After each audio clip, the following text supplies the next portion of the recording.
नमस्ते। आज की आपकी इस शॉर्ट क्लास में आपका स्वागत है। मेरा नाम डॉक्टर श्री गोयल है और मैं आज आपको थोड़ा बताऊंगी ब्रह्मांड, जीव, उपाधि, माया ये सब क्या है।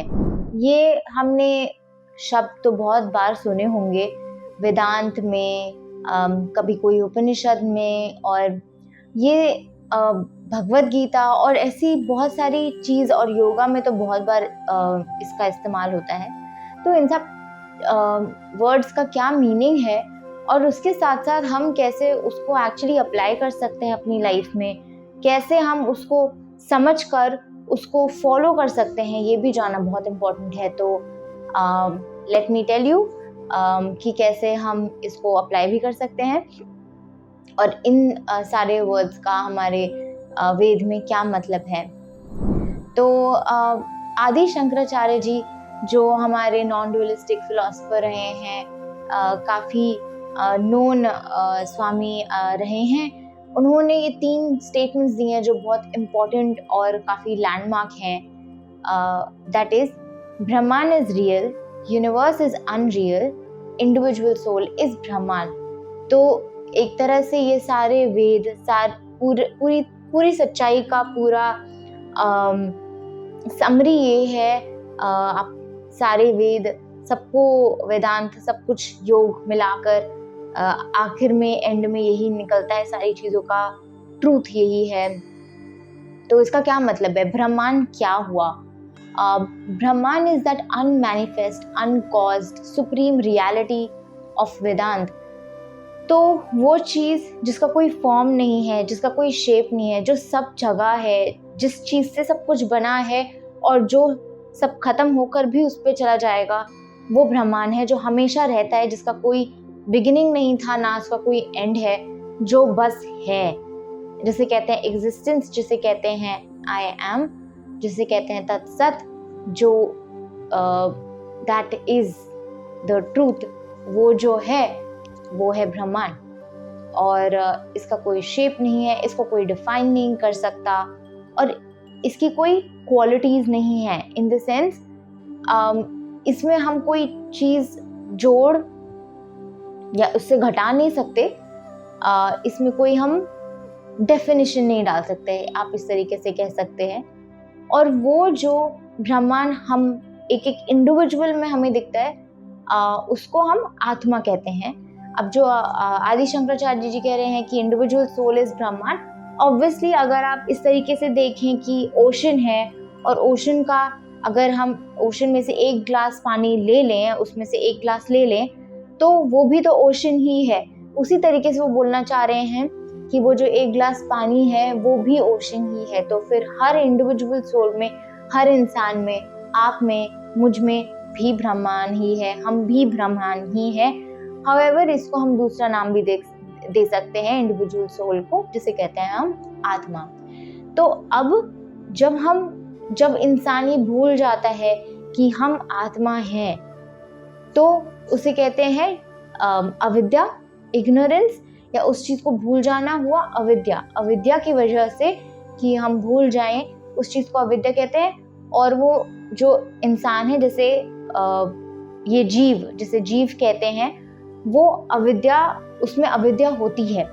पर जब हम ये जान जाते हैं कि हम ही ब्रह्मांड का पार्ट हैं और ब्रह्मांड ही हम हैं, जब वो सब एक हो जाता है तो हम लिबरेट, जिसे कहते हैं, जो हम मुक्त हो जाते हैं, उस स्टेट पे हम आ जाते हैं। तो हर इंसान एक इंसान से सेपरेट सिर्फ उसकी उपाधियों की वजह से होता है। तो ये जो उपाधि है वो क्या चीज़ है? उपाधि एक लिमिटिंग बिलीफ है। अब जैसे मैंने अभी आपको थोड़ी देर पहले बताया कि जो ब्रह्मांड है उसमें कोई क्वालिटीज़ नहीं होती हैं, उसको हम डिफाइन नहीं कर सकते, उसे हम किसी चीज़ में लिमिट नहीं कर सकते, हम उसमें एक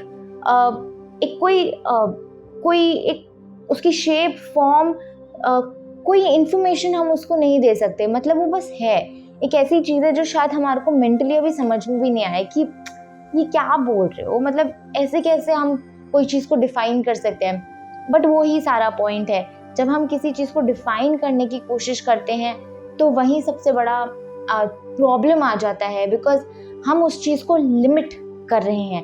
अब आप देखिए अपनी लाइफ में ही अगर हम इस चीज़ को देखते हैं, जब भी हम किसी चीज़ को डिफाइन नहीं कर रहे होते, जब हम किसी चीज़ के लिए एक लेबल नहीं लगाते, जब हम किसी चीज़ की कोई प्लानिंग नहीं करते, जब हम किसी चीज़ को क्लियरली नहीं पुट करते, बहुत स्पेसिफिकली कि ऐसा है ऐसा है ऐसा है, तो क्या होता है, वो कुछ भी हो सकता है ना।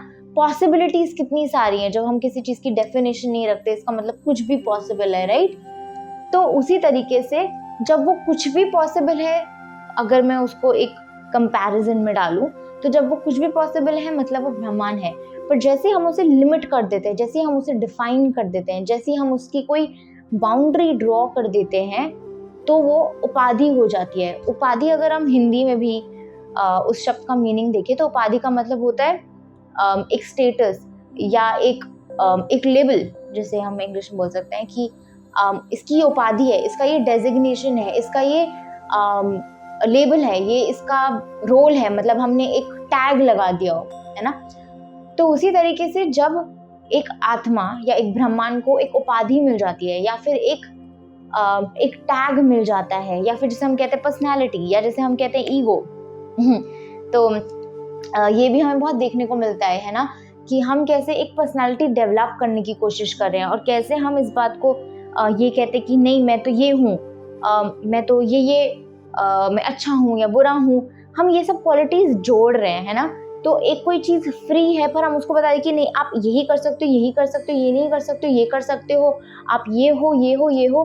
तो हम ये सब क्या कर रहे हैं, हम ये उपाधियाँ डाल रहे हैं, हम ये सारी क्वालिटीज डाल रहे हैं, हम ये सारी टैग्स डाल रहे हैं। और जब हम ऐसा करते हैं तो हम उसे लिमिट कर देते हैं। तो कोई चीज़ पहले अनलिमिटेड थी, अब हमने उसको स्पेसिफिक हेड्स के अंडर स्पेसिफिक क्वालिटीज़ को डालकर हमने उसको लिमिट कर दिया, और इस चीज़ को उपाधि कहते हैं।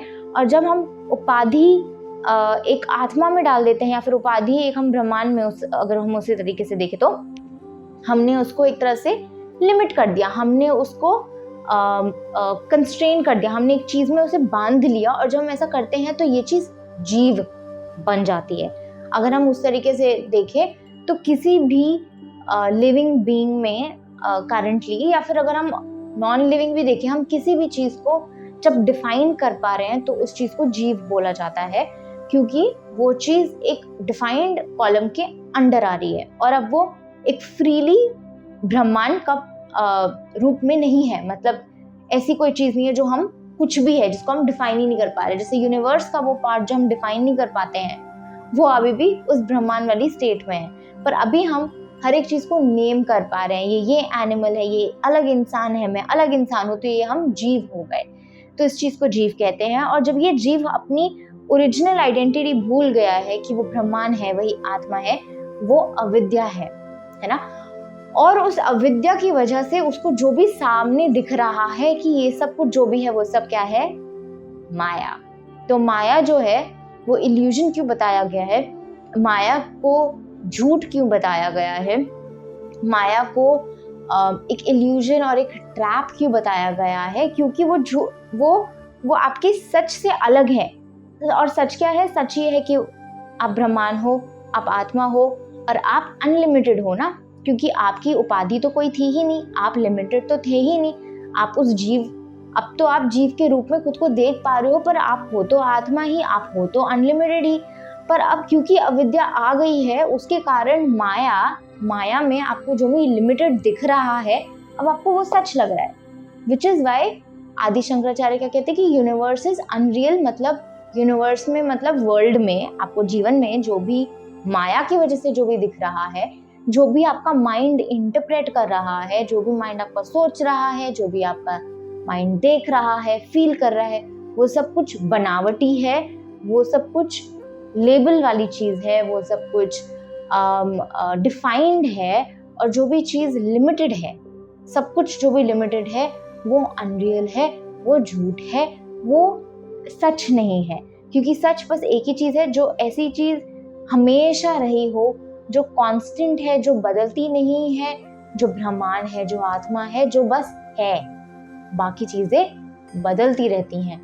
तो उस चीज़ को माया बताया है, जिसकी वजह से हम पूरे वेदांत में, पूरी फिलॉसफी में हम क्या ही देखते हैं कि अरे ये माया है, इसमें नहीं फंसना है, अरे ये माया है, ये झूठ है।